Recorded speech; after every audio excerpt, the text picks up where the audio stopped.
Again this morning, I always try to keep you on the edge of your seat. Again, doing something different. Because while we're talking about creation, I'm not here to talk about whether creation versus evolution. I'm not here talking about whether each day is actually a physical day or a certain period of time. I don't want us to think about this intellectually. I think we over-intellectualize it. I want us to sit back and just reflect. Because we can't, unless we had service outside, we have to reflect using our minds what God has made. And that's part of the reason why you did not find sermon notes at the back of the church. Because if you had, you'd be following along and be going in a very scholastic mind frame. Going from this point to this point to this point. I just want you to sit back and listen.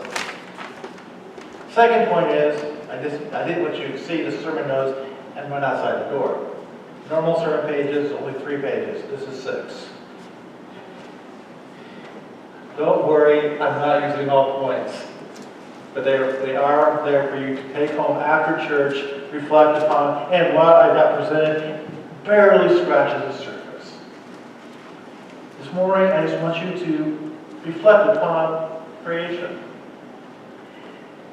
See what God has done. We will look using the guidelines of Genesis 1, seeing what He made on each day, and even prior, and reflect on the beauty of it, and therefore who God is and our relationship with Him. So, to start off, where do we start off? We start off at the beginning. In the beginning, God created the heavens and the earth. What did He have to work with? Nothing. God spoke everything into existence. When was the last time you could do that? The only thing we can speak into existence is hurtful words, or kind words. Hopefully more kind words than hurtful. But they don't exist. If I could say stone and boom, a stone, that's one thing. I can't. In order for me to create something, I've got to take something that already exists and make it into something new. God didn't need anything. That is how awesome our God is. Just had to speak. And it came to be.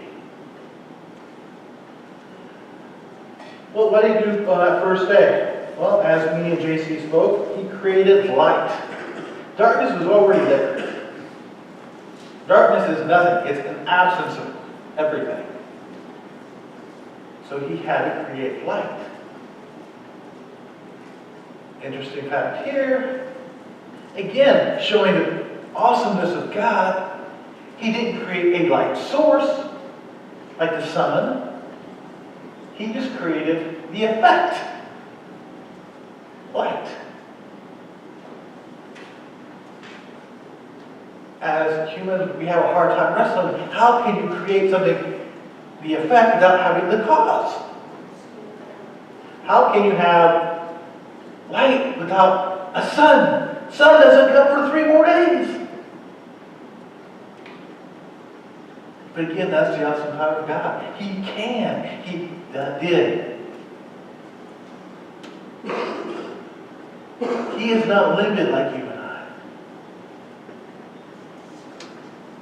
We serve a wonderful, all-powerful God. Reflect upon that. He's not limited. Then we go on to the second day. We talk about the sky. Now, what can you say about the sky? It's empty, right? Almost. Because what does it? How does Genesis 1 describe it? Separating the waters from the waters. Okay?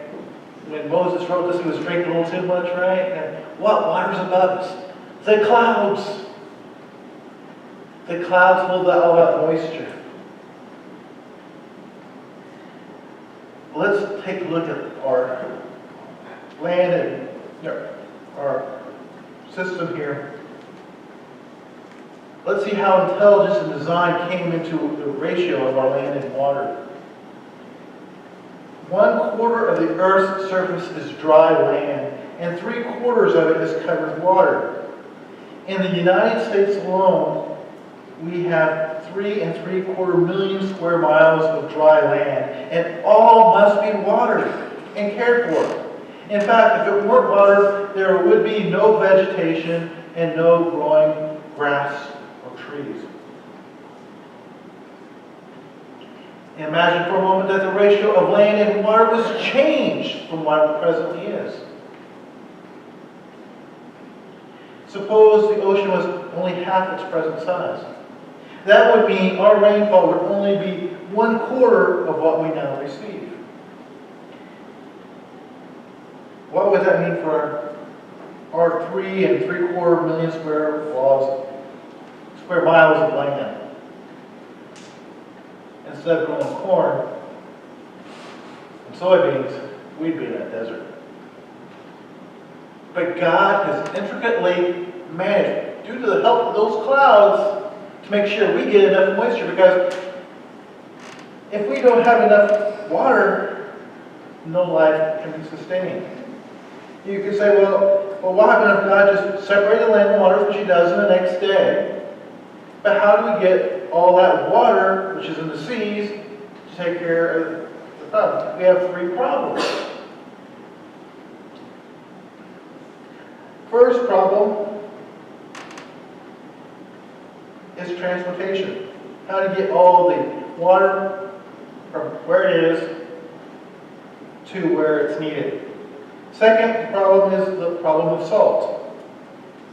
And the third problem is weight. How to get all that water out of the seas to all the land. God came up with a genius plan. Evaporation. Takes it up, takes it where it needs to be, and gently, gradually releases it. In doing so, He takes care of the second problem. The salt stays in the seas. It doesn't come with evaporation. And then the third, if you were trying to carry the water, water weighs a lot more than atmosphere. But by evaporating it, our God is genius to water all that land and helping us. And then allowing it to gradually come at the right proportion. Because if it came down too quickly, we would be flooded. He knows, He has set the boundaries of the clouds of how much to release.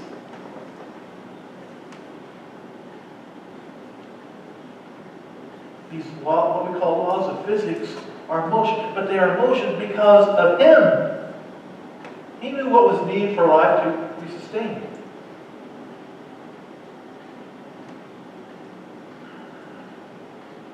All because of those clouds which He put on that second day. On day 3, though, He went on to separate the land and the seas and the vegetation. When you think of the seas, think about maybe just one aspect of it. The Gulf Stream. We don't actually think that much about it, but without it, there would not be much life here in the United States. Because it comes out of the Gulf of Mexico and goes along our eastern seaboard and up into the northern sections, and it is like a river. It takes the river about 70 miles wide and nearly 3,000 feet deep, and it takes water around 84 degrees down Lake Caribbean up along our coast, providing warm temperatures and climate to Florida, Georgia, the Carolinas, our eastern seaboard. So we can have life on eastern seaboard. Once you get up to a certain point, though, it hits the cold one.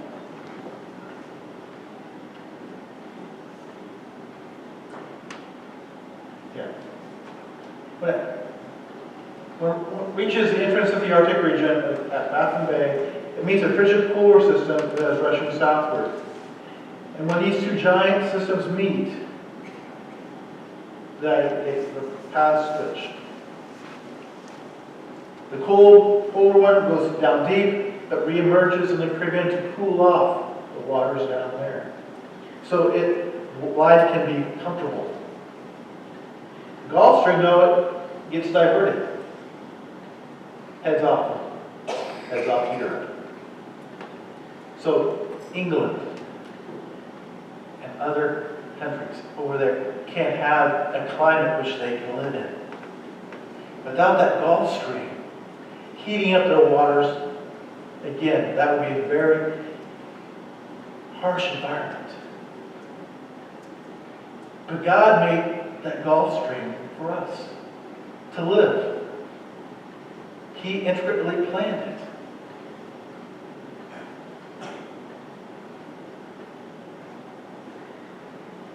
Interesting.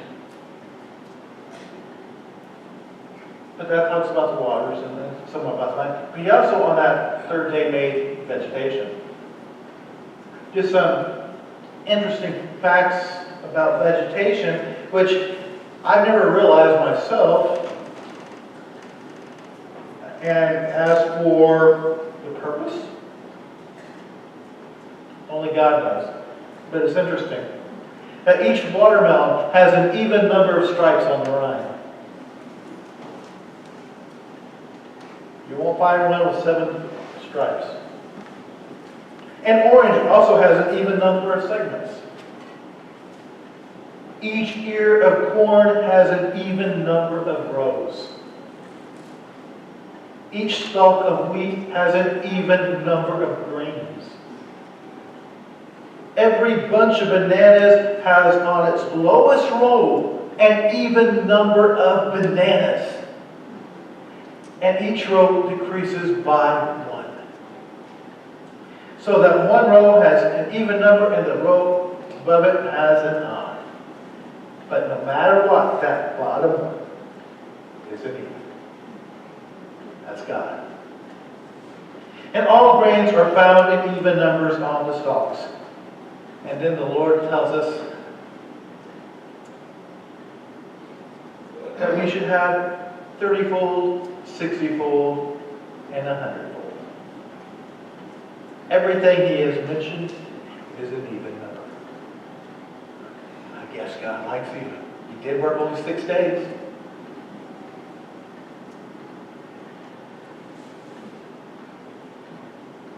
But let's go on to the 4th day. The sun, the moon, and the stars.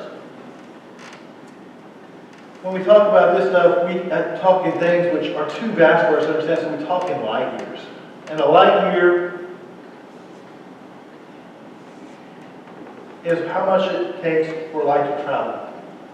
For light to travel is 9,000 billion kilometers in 1 year. Our nearest visible star that can be seen with the naked eye is Alpha Centauri. And it is so far away, we don't realize it, but it is 250,000 times the distance it is to our sun. So what does that mean to us? Well, let me put this, if I had the things I would have brought them, but if I had put a grain of sand up here on this stage, say right here at this corner, then about 3 feet away, so probably about here, I put a marble. That sand is earth. That marble is the sun. All our planets in our solar system would be in about 100-foot radius of that mark. Interesting. But going back to that star, where would it be? It would be from this sand over here, 150 miles away. That's just the nearest star. So, okay, if the nearest star is 150 miles, at least according to this scheme of things, away, I'm not even sure how far the farthest one is. God made all of that, but He cares for you. You who live among 4 million others on this little tiny speck of sand. All of that, the rest of this is for you. He cares for you. He made this all for you. That tiny speck of a speck of a speck of a speck on that sand.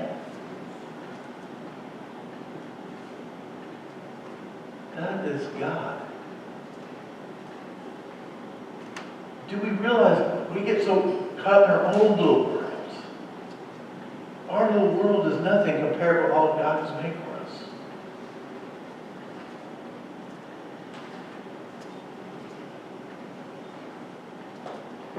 We could go on to the fifth day, and there are various animals which just seem wonderfully made. Strange, but wonderfully made. There's this one little bird, I think it's pronounced correctly, ozel, probably small like this. You'll see it around a riverbed, and all of a sudden you'll see it just walk right down into the riverbed, and it can float along the top, but a lot of times it'll just keep walking along the bottom of the river, eating what's on the bottom of the river. The Lord had given it the ability to shrink and gland in itself, to sink like a stone. To get to that bottom, to get the food it needs, and then when it needs to go back up, it just walks right back up. Boom, it's breathing again, doing everything fine. God thought enough of that bird to allow it to do that, and He says, you are worth far more than 2 sparrows. So He provides for you. He does wonderful things.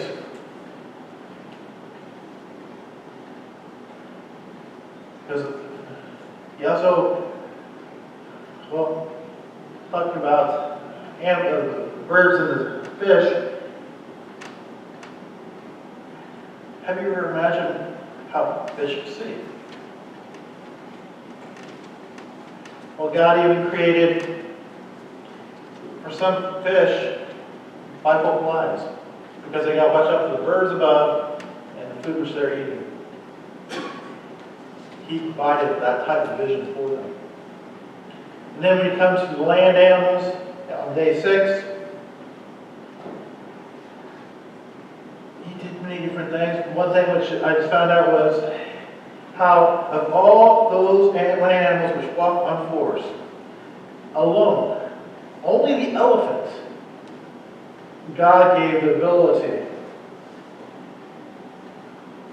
to bend all of his legs forward in the same direction.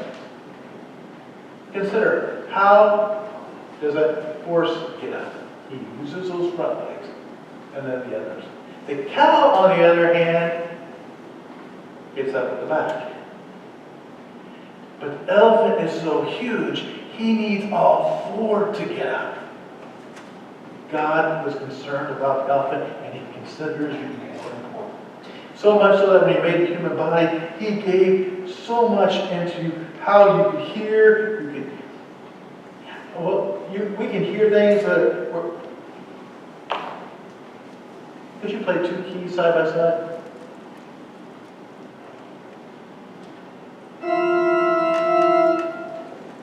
No, not together. One lower.